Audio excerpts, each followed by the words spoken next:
Hello, everyone. I am a mindset coach. My name is Liz. How are you? This is chapter 5 of Joseph Murphy's The Power of Your Subconscious Mind. This is called Mental Healings in Modern Times. What is it that heals? Where is this healing power, and how can it be put to practical use? These are vital questions of deep concern to all of us. To all of them, the answer is the same. This healing power is in the subconscious mind of each person. And a changed mental attitude on the part of the sick person releases this healing power. No mental or religious science practitioner, psychologist, psychiatrist, or medical doctor ever healed a patient. There is an old saying, the doctor dresses the wound, but God heals it. The psychologist or psychiatrist makes effective change by removing the mental blocks in the patient so that the healing principle may be released, restoring the patient to health. In the same way, the surgeon removes the physical block, enabling the healing currents to function normally. No physician, surgeon, or mental science practitioner can legitimately claim that he or she healed the patient. The one healing power may be called by many names: nature, life, God, creative intelligence, but in reality, these are simply different ways to refer to subconscious power. As we have already seen, there are many different ways we can use to remove the mental, emotional, and physical blocks that inhibit the flow of the healing life principle animating all of us. The healing principle resident in your subconscious mind can and will, if properly directed by you or some other person, heal your mind and body of all disease. This healing principle operates in all persons, regardless of creed, color, or race. You do not have to belong to some particular church in order to use and participate in this healing process. Your subconscious will heal the burn or cut on your hand, even though you profess to be an atheist or agnostic. The modern mental healing is based on the truth that the infinite intelligence and power of your subconscious mind responds according to your faith. Mental science practitioners or ministers follow the injunction of the Bible. That is, they go into their closet and shut the door, which means they still their minds, relax, let go, and think of the infinite healing presence within them. They close the door of their mind to all outside distractions as well as appearances, and then they quietly and knowingly turn over their request or desire to their subconscious mind, realizing that the intelligence of their mind will answer them according to their specific needs. The most wonderful thing to know is this: imagine the end desired and feel its reality. Then the infinite life principle will respond to your conscious choice and your conscious request. This is the meaning of the text: believe you have received and you shall receive. This is what the modern mental scientist does when he practices prayer therapy. One process of healing. There is only one universal healing principle operating through everything: the cat, the dog, the tree, the grass, the wind, the earth, for everything is alive. This life principle operates through the animal, vegetable, and mineral kingdoms as instinct and the law of growth.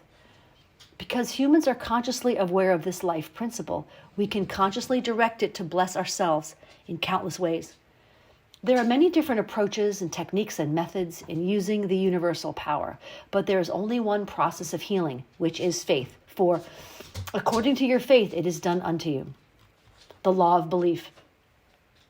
All religions of the world represent forms of belief, and these beliefs are explained in many ways. The law of life is belief. What do you believe about yourself, life, and the universe? It is done unto you as you believe. Belief is a thought in your mind which causes the power of your subconscious to be distributed into all phases of your life, according to your thinking habits. You must realize the Bible speaks of belief. It is not talking about your belief in some ritual, ceremony, form, institution, man, or formula. It is talking about belief itself.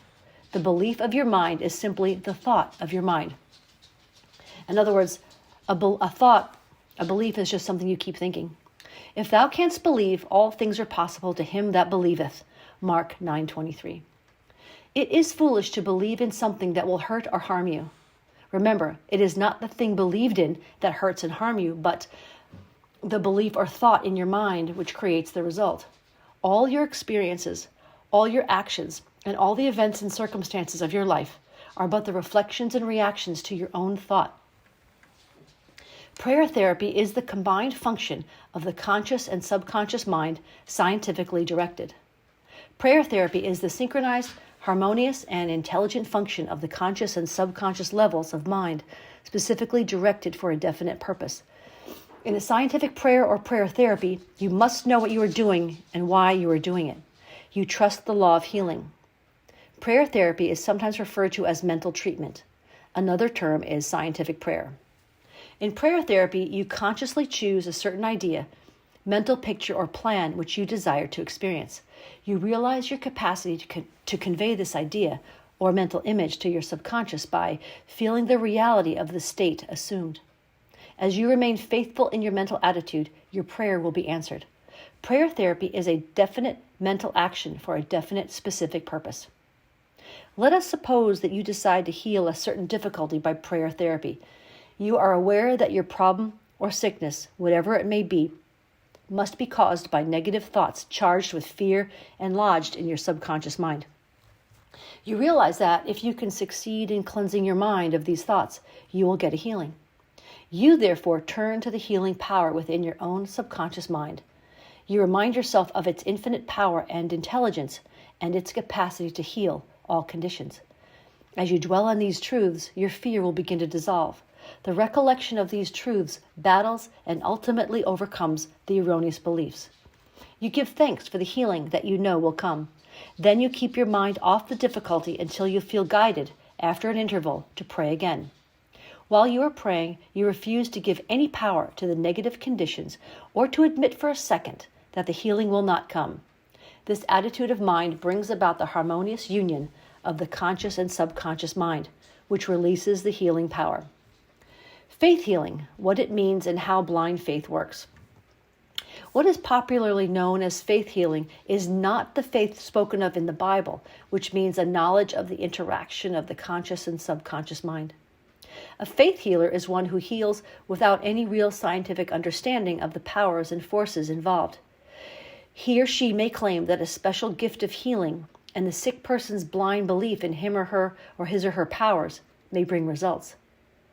In many parts of the world, traditional healers treat their patients by dances, incantations, and invocations of spirits. A person may be healed by touching the relics of a saint, wearing a special ritual garb, lighting a holy incense or candle, or drinking a mixture of brewed herbs. Anything that leads the patient to honestly believe in the method or process will make a healing more likely. Any method which causes you to move from fear and worry to faith and expectancy will heal. Many people claim that because their individual theories produce results, they must therefore be correct and true. As we have already seen, this cannot be right.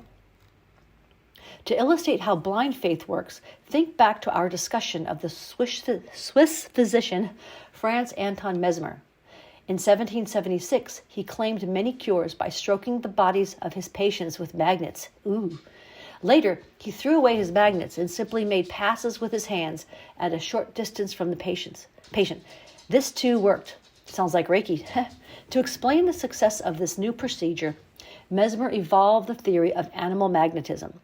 This he held to be a fluid which pervades the universe, but is most active in the human organism. He claimed that this magnetic fluid, which was being transmitted from his hands to his patients, and that this transfer of animal magnetism was what healed them. People flocked to him, and many wonderful cures were reported. Mesmer moved to Paris. There, the government appointed a commission to investigate his cures. Its members included prominent physicians and members of the Academy of Science, of which Benjamin Franklin was a member. After a thorough inquiry, the commission admitted that Mesmer had produced confirmed cures. It held, however, that there was no evidence to prove the correctness of his magnetic fluid theory. It suggested that the effects were due to the imagination of the patients. Soon after this, Mesmer was driven into exile. He died in 1815. Shortly afterward, Dr. James Braid of Manchester, England, undertook to show that magnetic fluid had nothing to do with the production of the healings of Dr. Mesmer. Dr. Braid discovered that patients could be thrown into hypnotic sleep by suggestion.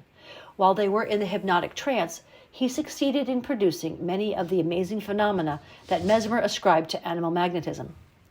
You can readily see that all these cures were undoubtedly brought about by the active imagination of the patients, together with a powerful suggestion of health to their subconscious minds. It is not unfair to call this blind faith, because neither the patients nor the practitioners understood how the cures were brought about. Subjective faith and what it means. The subjective or subconscious mind of an individual is as amenable to the control of his own conscious or objective mind as it is to the suggestions of another.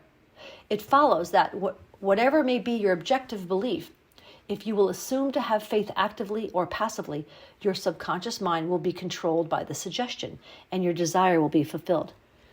The faith required in mental healings is a purely subjective faith. The way to attain is to put an end to the active opposition on the part of the objective or conscious mind. For the effective healing of the body to take place, it is, of course, best if both the conscious and subconscious mind are in a state of fully accepting faith. However, it is not always essential. You can enter into a state of passivity and receptivity by relaxing the mind and the body and getting into a sleepy state. In this drowsy state, your passivity becomes receptive to subjective impression. A man once asked me, "How is it that I got a healing through a certain minister?" When he told me that there is no such thing as disease, and I did not believe what he said when he told me that there's no such thing as disease and that matter does not exist. I did not believe a word he said. I thought he was insulting my intelligence, and yet I was healed. How could that be? I told the man the explanation is simple. He was quieted by soothing words and told to get into a perfectly passive condition, to say nothing and to think nothing for the time being. The minister also became passive. He affirmed quietly, peacefully, and constantly for about 1/2 hour that this man would have perfect health, peace, harmony, and wholeness. At the end of the 1/2 hour, the man felt immense relief and was restored to health. It is easy to see that his subjective faith had been made manifest by his passivity under treatment, and the suggestions of perfect healthfulness by the minister were conveyed to his subconscious mind. The two subjective minds were then in rapport. If the man had allowed his doubts about the healer's power and correctness of his theory to surface, this would have acted as antagonistic autosuggestions. The minister's suggestions would have been seriously handicapped or even totally frustrated. In this sleepy, drowsy state, however, the resistance of the conscious mind was reduced to a minimum. The subconscious mind of the patient was receptive to the minister's suggestions. It performed its functions in harmony with those suggestions, and a healing followed. The meaning of absent treatment. Suppose while living in Los Angeles, you learned that your mother in New York City was seriously ill. Your first impulse might be to leave your home and job to go to her. But what if that were not possible? Would you have to give up hope of lending the strength of your faith to the process of your mother's recovery? No. While you might not be physically present, your prayers would go to her nonetheless. It is the Father within that does the work. There is but one creative mind. The creative law of the mind serves you. What you must do is induce an inner realization of health and harmony in your own mentality. Its response is automatic. This inner realization, acting through the subconscious mind, operates in turn on your mother's subconscious mind. Your thoughts of health and vitality and perfection operate through the one universal subjective mind. They set in motion a law of the subjective side of life that manifests through her body as a healing. In the mind principle, there is no time or space. The same mind operates through your mother and through you, no matter where you may be. In reality, there is no absent treatment as opposed to present treatment, for the universal mind is omnipresent. You do not try to send up thoughts or hold a thought. Your treatment is a conscious movement of thought. As you become conscious of the qualities of health, well-being, and relaxation, these qualities will be resurgent in the experience of your mother. Results will follow. Here is an actual example of what is misleadingly called absent treatment. A woman in Los Angeles learned that her mother in New York had suffered a coronary thrombosis. She could not go to her mother's side, but she prayed as follows. The healing presence is right where my mother is. Her bodily condition is but a reflection of her thought life, like shadows cast on the screen. I know that in order to change the images on the screen, I must change what they reflect. I now project in my own mind the image of wholeness, harmony, and perfect health for my mother. The infinite healing presence which created my mother's body and all her organs is now saturating every atom of her being, and a river of peace flows through every cell of her body. The doctors are divinely guided and directed, and whoever touches my mother is guided to do the right thing. I know that disease has no ultimate reality. If it had, no one could be healed. I now align myself with the infinite principle of love and life.